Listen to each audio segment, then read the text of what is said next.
Facebook gorgeous, lovely design divas, and hello to you, my Instagram lovelies, design divas that you are as well. It's so good to be here with you. Oh my gosh, I just realized I didn't get rid of my gum. I'll do that in a sec. I'm Donna Hoffman. They call me the interior design advocate because I help you guys wipe out the ugly room, the room that just does not do it for you, the home that you walk into and think, ugh, no more. Thanks to the online courses that I offer, as well as all of this great strategies that are packed in those courses, we get you doing amazing things in your home that you didn't think you could do, didn't know that you'd be able to do, and yet my peeps are doing them. And every single Friday, I love to stop what I'm doing here at our luxury design studio. Love to come out here and talk to you, see what you're up to, teach a lesson on something wonderful. I feel like I've got hair all over the place. There you go. That's what we're doing. That's what we're doing. So the first thing I should do is get rid of my gum. There it is. It's gone. Sorry about that. Oh, already emptied the garbage. I'll just rip a piece of paper. Hair, this is just some filler while I'm getting rid of my gum. Tried a new thing with my hair this morning. When my stylist does this little flip up thing, it looks really good. And then when I try to do it, it looks really strange. So I don't really know what that's all about.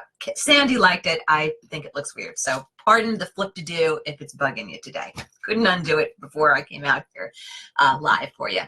All right, so let's talk about accessorizing your home. I got to tell you, I had a laugh. I had a wonderful gentleman, a client of mine, ask me if accessories were really necessary. He said, isn't it just a bunch of doodads that you guys just sort of push around? And I said, not exactly. I said, honestly, when rooms are not accessorized properly or accessorized at all, the room drops dead, like a slow death. Because the accessorization is actually about the finishing, the polishing, and you're actually moving specific color, shape, texture, story, mood through a space. So you guys voted last week in terms of what you would like me to talk about in this Facebook Live. So I'm going to be talking about accessorizing small, as in blowing it, versus really doing it amazingly like a boss. And I'm just curious, feel free to type this in on Insta, and Katie can feed that to me. And please type this in on Facebook. I would really love to know, what is the most you've ever spent on an accessory in your home? What is the most you've ever spent on an accessory in your home? And if you had to guess, what do you think those Pinterest rooms that you love, what do you think the accessories cost in those Pinterest rooms? And I'm not talking about collectible art.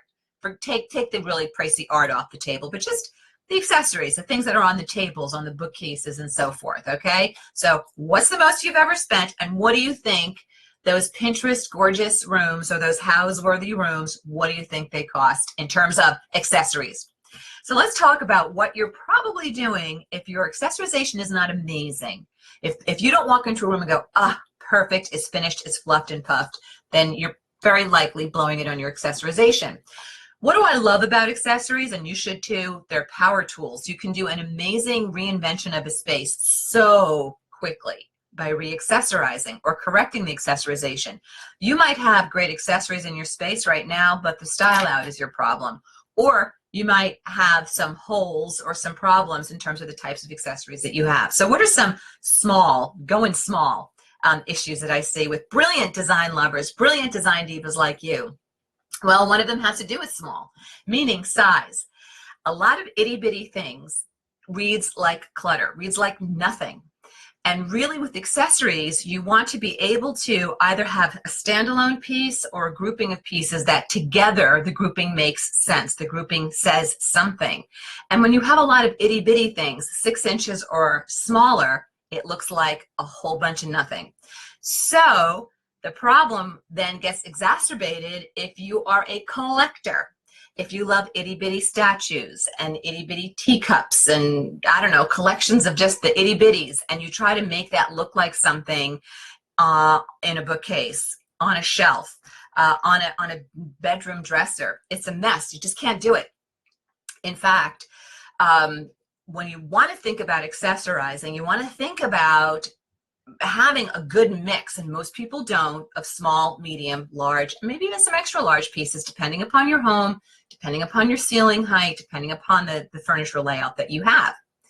So it's not about a bunch of itty bitty things. It's not about a bunch of things. It's about what kind of weight do I need in a particular area. So playing small has to do with lots of itty bitty little things, and also not having a good range of sizes of things, small, mid-size, large, and perhaps even some extra large, depending upon, you know, what you're doing. In fact, I don't know if you get our newsletter. If you don't, you should contact us. I don't know how. I guess go to customer service, because we do a mantle in a box. And I think, are we doing coffee tables in a box yet? No, we should. Idea, note to self. We do a mantle in a box where we show how to accessorize a mantle, and you can purchase these things somewhere.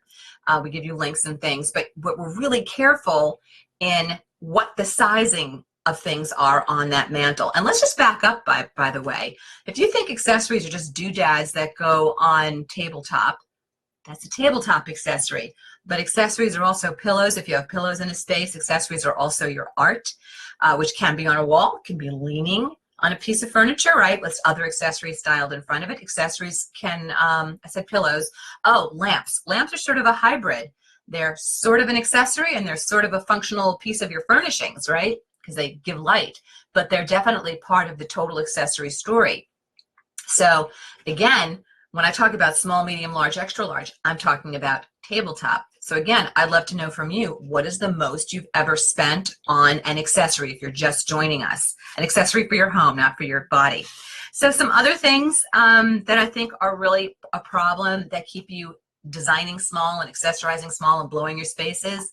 You're not going to be happy with me on this one, but you know I love you, so I tell you like it is, not what I tell you what I think, not what I think you want to hear. Inherited stuff. Oh my gosh, I just was styling out a dining room with a client of ours on Friday, and she was talking about things that her mom had given her, and I know they had tremendous sentimental value. I adored my mother, and I have some beautiful things that she had in her home. They were beautiful in her home. They're not beautiful in mine. I don't have them out. All of the accessories that you have accumulated from your aunts and your mom and your grandmom and different phases of your life, everything doesn't go with everything. I've taught you this about furniture as well, right? If you walked into your closet, all of your favorite pieces of clothing don't necessarily look good together. With accessorization, you have to be really brutal. And that great truism said by Van de Truex, edit and distill, very, very important when it comes to your accessories. And also the idea that another great quote that is, let nothing be in your home that is not highly useful, very beautiful, preferably both. If you don't look at an accessory and find it really beautiful, it shouldn't be in your home. That said, you can have room for some filler accessories. Remember some of those really small itty bitties that sometimes you would need to kind of cluster with something else to make a statement or a story? That's okay. Or on a bookcase, we'll do things that we call filler, because we need to add a little more weight someplace. But by and large, I'd love for you, before the holiday season is fully upon us and you've started to add more decorations by the way of Thanksgiving decorations or Christmas decorations or New Year's decorations,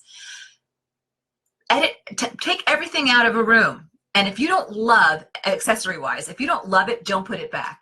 Just put back the things that you love, and then you can start to add to it your holiday decor. Because when you start layering in your holiday decor on top of everything else you have out, it gets to be a problem.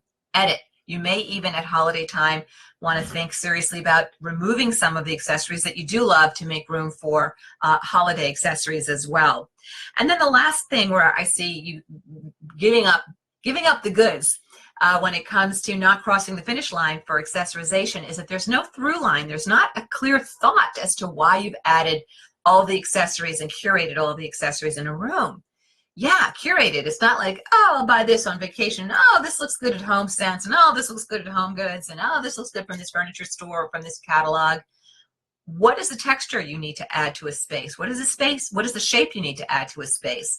What is the size and the weight and the mass visually that you need to add to your room? So these are all the kinds of things that we're thinking of constantly as designers when we're designing spaces. when we're finishing them, but even when we're getting the image in our brain as to what a space is going to look like, we know, oh yeah, there's going to be some blue and white pottery over here, or yeah, probably going to be a lot of glass over here. You know, we have a sense of what is going to be the materials that are going to be needed in the accessories, right? And there are so many different materials accessories are made of. There's glass, there's ceramic, there's pottery, there's wood, there's metal, and within those, just to name a few, there are different finishes you have to think about. I could teach an entire workshop on just this topic. Hey, did somebody say an entire workshop? Yes, I did. If you want to really dive into this topic more deeply, I encourage you to register for my free online workshop. It will show you what you need to start to do to align your thinking, give you some great takeaways, some great tips you can use right away. At the end of the workshop, I even talk about one of my courses, which is all about how to accessorize any room like a boss in time for the holidays and beyond. So take a look at that free online workshop. Great takeaway there. And if you want to go even deeper, then I already take you in that wonderful journey. You can even sign into the course. All right. So I want to get to your questions. If you have questions about accessorization, I want to take them. And I also want to know what you have spent on your accessories. Oh, I have to tell you something else. I'm going to ask you to tell me what's the most you've spent on a decorative accessory. But what I also want to tell you, and I taught this at a conference recently, if your space plan is not optimal or it stinks, the greatest accessorization in the world will not help you, because what do your accessories sit on top of? Your furniture. So if your furniture layout is not good, no accessorization work will help you either. So you've got to make sure that your space plan, your furniture layout is kicking it so that your accessories can align and really look great as well. So first, I want to know from you, I'll take questions, but I do want to know what's the most you've spent on an accessory for your home, and what do you think those Pinterest rooms are spend, what's the spend on accessories there, eliminating all the collectible artwork, and then I'll start to share some numbers with you as well. Okay, so I'm getting hellos from Jamie Ross is saying hello to me and to Katie. Hello, Jamie. And Ruth is saying hello. Hi, Ruth. Hello from Christine, who's been looking forward to this topic. Christine, girlfriend, I got you covered. I'm so glad you're here. Sally is saying hi. She likes the hair. Sally, one of my favorite students. What can I tell you? Likes the little flipty dip. So Sally has spent $120 for a candlestick, so a pair of candlesticks. So we could say $60 per stick or $120 for the pair. Okay. Denise is saying hello, and she's freezing from Wyoming. I feel your pain, Denise. I'm freezing in Philadelphia, and it's nowhere near as cold here as it is out by you. Ruth is saying $50 or less. Jamie is saying she's been there with the too many itty-bitty accessories. Ruth is saying not including art. Her answer has to do with not including art. Jamie's saying she loves the mantle in a box idea. Please do coffee table in a box. Jamie, I hope you're getting our newsletter. Actually, we should start calling it a love note. Newsletter sounds so yesterday, doesn't it? I keep telling my team, we got to change the name of that. Jamie, if you're not getting our love note newsletter, contact customer service. We'll put you on it because people are loving this mantle in a box. All right, so Jody is saying $300 for an uttermost tabletop metal candle holder, holds 6 candles. Okay, Jody stepped up with a $300 spend on her candlestick holder. Got it. Linda is saying she spent $100 on an antique vase. Christine is saying about $200-ish for a vase. I don't know if I've had any answers in Insta. If not, no worries. Insta girls, still love you. All right, so what do you think that those Pinterest rooms cost in terms of accessories? I want to tell you that it's not what you spend, it's the curated whole, but you have to be willing to step up and spend on a couple of important pieces. Because remember I said all the itty bitty pieces, 6-inch pieces, it's not going to cut it. You can't do a bunch of 6-inch tall pieces for your room. You're going to need a couple of things that are between 7 and 10 inches, and a couple of things that are probably between 10 and 12, and you might need a couple of things that are 14, 15, 16 tall. Maybe in a kitchen, if you've got a cutout over your, I don't know, your something or other, your refrigerator, and you need maybe 2 20-inch tall canisters or something. you're not going to find these larger, more important, more impressive things for $20 at HomeSense or at HomeGoods. HomeSense and HomeGoods are great. You can find some great little finds there. In fact, we'll be doing some videos next year. Do you know when those are scheduled? Now, later in the year. Later in the year. We'll be doing some tutorials about shopping in HomeGoods and HomeSense and taking you on the road with us in some places we know you like to shop. But I got to tell you, you have to do a little bit of budgeting where you might spend $100 for something really important because it's tall enough, or it's the perfect shape, or it's the perfect color. You have to know how to do high-low. And if you look at those Pinterest rooms, let me tell you something. Every single accessory in a Pinterest room is not $1,000, $200 each, $500 each.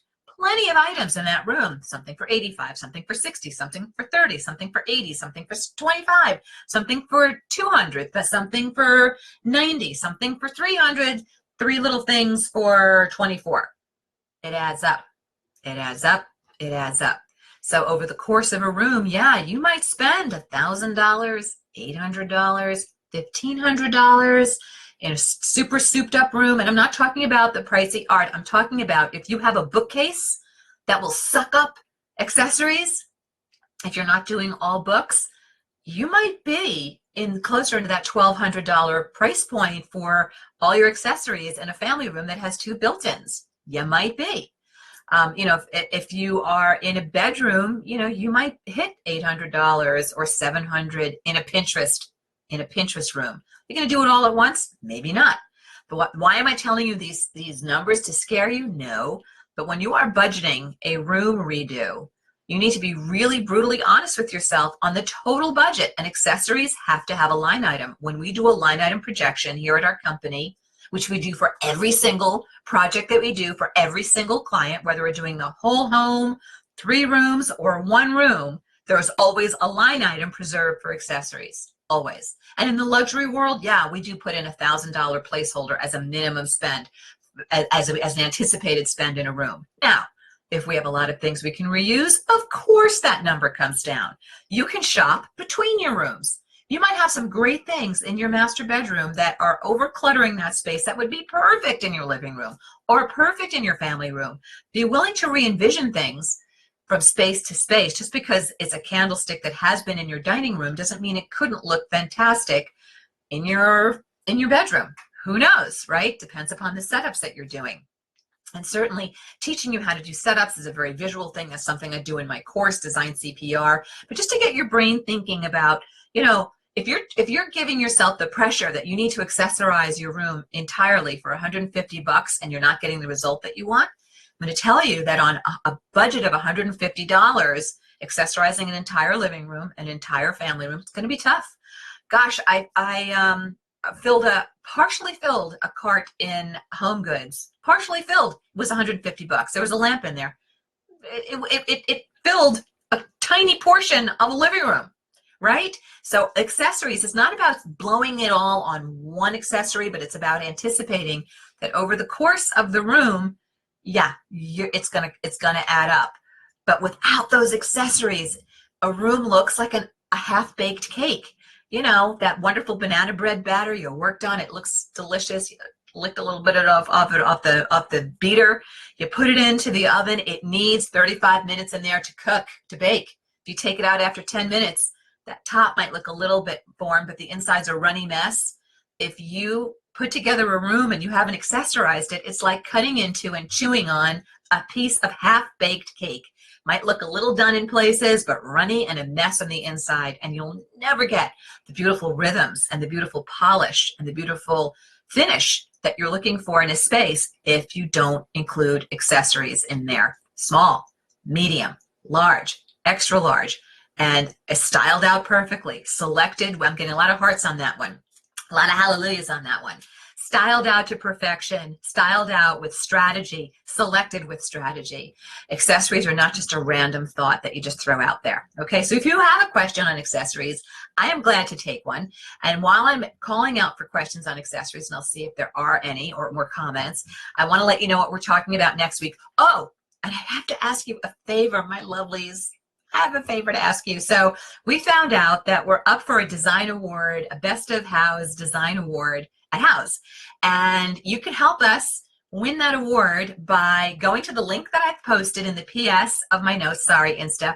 And if you save it's a bathroom, it's a beautiful, tricked out ladies bathroom. If you save that bath image to your house idea book, it will be like a vote for us, and it will help us get closer to winning that award. So you would do me a great favor, just head to that link, click on it, and then save that room to your idea book on house, and you'd be doing me a total solid, and I thank you and hug you for that. All right, so next week we're talking about Master Bedroom Design 101, getting hearts and flowers on that, and or the House Best of House Award, whatever it is. I thank you for the hugs and the high fives.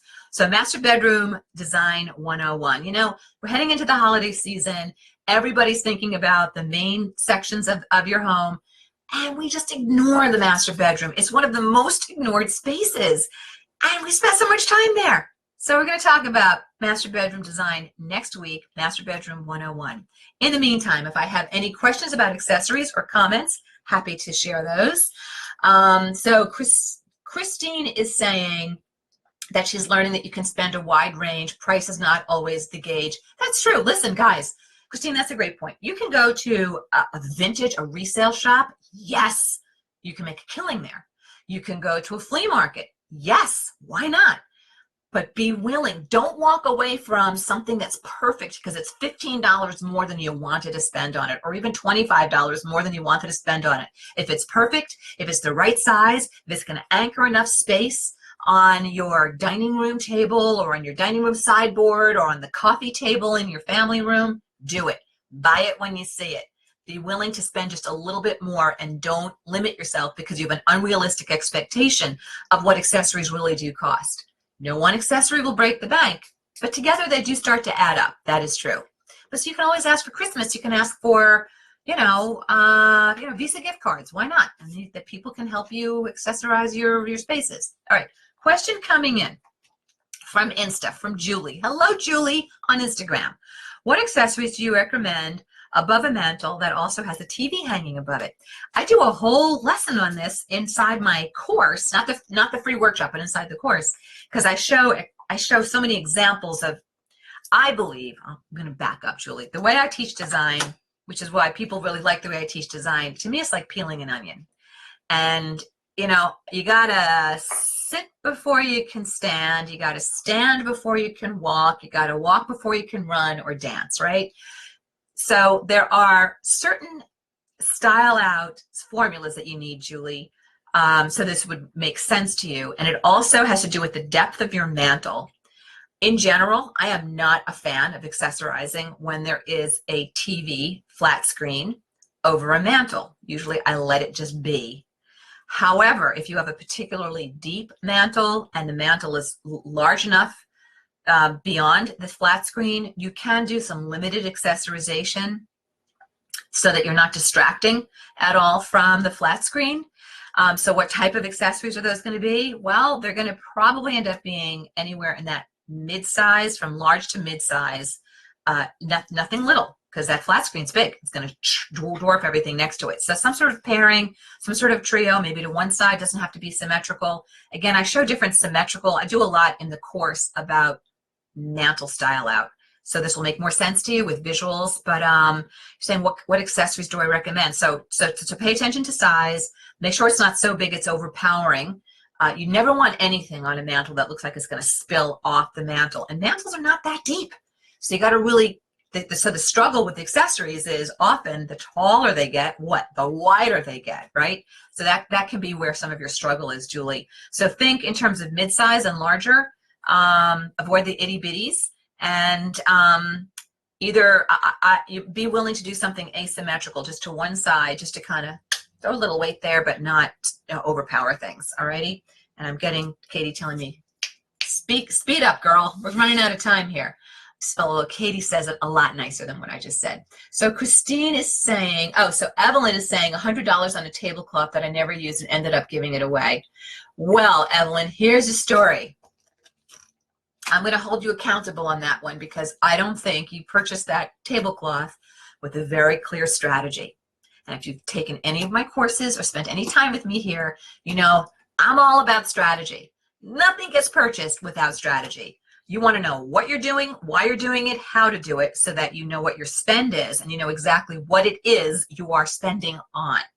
So I'm going to tell you that I want you to spend wisely because I want you to work really strategically. I want you to know exactly what kind of accessories you need for room A, room B, room C, so that when you're out shopping, when you're online shopping, you know exactly what you're doing. You know what your total budget is, so you can flex between items as long as it all works out in the wash, because I don't ever want to see you buy the wrong accessory. Ugh, that kills. And then you're stuck with it, or you're giving away $100, which is a lovely gift, of course, that you gave to somebody. So strategy, Evelyn, that'll be your lifeline. Christina's saying, how do you know where to spend the big bucks and where to spend low or save? So here's what I would do. I would get your important pieces done.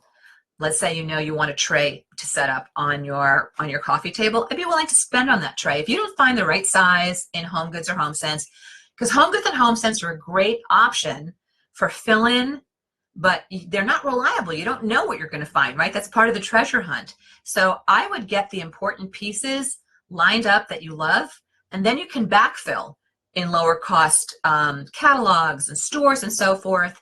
But for some really important pieces, I would decide where's the focal point. For example, in my kitchen, I know that I knew I needed something really important. We've got built-in cabinetry around our refrigerator, and I knew that example I gave earlier was really me. I knew I needed some, 18 to 20 inch tall somethings there. And on a trip with Steve, I bought some beautiful containers that have ceramic containers, just in a crema kind of color, cream color. They're lidded jars, and they were not inexpensive, but it's a key moment in my kitchen. That was worth spending on. In my family room, my coffee table, I have a high-low mix, and I got some books stacked on there, and I got some things from HomeGoods, but I also have some beautiful pottery in that room in color black that makes sense, and I spent a little bit more on that. Not break the bank spending, but I knew that black color and that matte texture I needed in that particular room was so important. It was worth spending, $80 or $90 on a few different pieces to make a statement. So I hope I answered you correct enough there, Christine. You got to pick your poison, right? Just like when you get dressed in the morning, every item you put on is not the A player. It's, I got a polka dot shirt on. I'm not wearing polka dot pants and a zebra belt. Everything else got quiet because the polka dot shirt is going, wah! So hopefully that helps you. And Christine, if you haven't taken my free workshop, that might help you also. That might help crystallize your thinking on importance, okay? Shelly is saying $70 on a mantle clock, wound up returning it. Large but poor quality. Yeah, I know. $70 on a mantle clock feels like a lot. You could spend a couple $100 on a mantle clock. Be careful of your quality if you need it to work. If you just need it to look good, then I would be willing to get out the Sharpie marker and give it a little touch up if you need to, if you got it. Sometimes things are on sale at HomeGoods because it's got a little ding, a little nick, or at a flea market. And I would look past those things, honestly. I think it's part of what gives a home kind of a lived in, accumulated, collected kind of feeling. Can there be too many framed items in a wall? Yes, there can, Russ. Does the eye need a place to rest? Yes, it does. This is an impossible lesson to teach you without visuals, which is why I have a whole course called Design CPR, where I show you how to do different types of gallery walls. Perfect grids, amorphous gallery walls, how you create what rest with artwork, where rests need to be, and without visuals, I can't tell you how to do it. But the answer is yes, you can make a disaster on a wall with a gallery wall. I've seen many a gallery disaster, or just many an artwork disaster. No other questions from Insta. 2 more questions here. Rhonda's saying she loved my room. She already saved the bathroom to her house book. Rhonda, my girl, thank you so much. Yay. And let's see, other questions. Sheila's saying, as an inexpensive option, I accessorize with books to add height. Yes, agree. Texture and variety, yes. What other options are there also to give me a similar look? Oh, you know what we did? I don't think we aired this yet. Did we put out that video, Stump the Designer with the decorative box? 2021. I have some great videos planned for you guys in 2020 on the blog. You'll have to stick with me. Decorative boxes are phenomenal for stacking. And I think books are great for stacking, but you can get jiggy with your books. You can do like faux leather covered books, and you can also turn your book so that the binding is not facing the eye. It's what's the other part called? The pages, and that can look kind of cool on a bookshelf also. Yeah, so and you can also, trays can be good for stacking. Certain plates can be good for stacking. And don't think you only have to stack, one on top of the other this way. You can on a bookcase, real inexpensive at a craft store for $5, buy a little plate stand so that you're taking a tray and you're stacking it this way, and then things are lining up in front of it. Just did that in a very traditional dining room that needed a lot of help. Jennifer saying your course helps so much on accessorization with the size of items. I'm so glad, Jen. Good, I'm glad. And then I'm getting hellos from Michigan and hello from Irma. All right, there you go. I think we cut it. I think we did it. All right, guys. So next week we are talking about master bedroom design, master bedroom 101. We're going to talk about some things you need to know, some great facelifting ideas. I hope this was helpful for you today about accessorization. Check out my free online course on accessories. Got nothing to lose. Great stuff to learn. And at the end of that course, at the end of that free workshop, I should say, I do tell you about my online course, which is a game changer for women. They are loving it.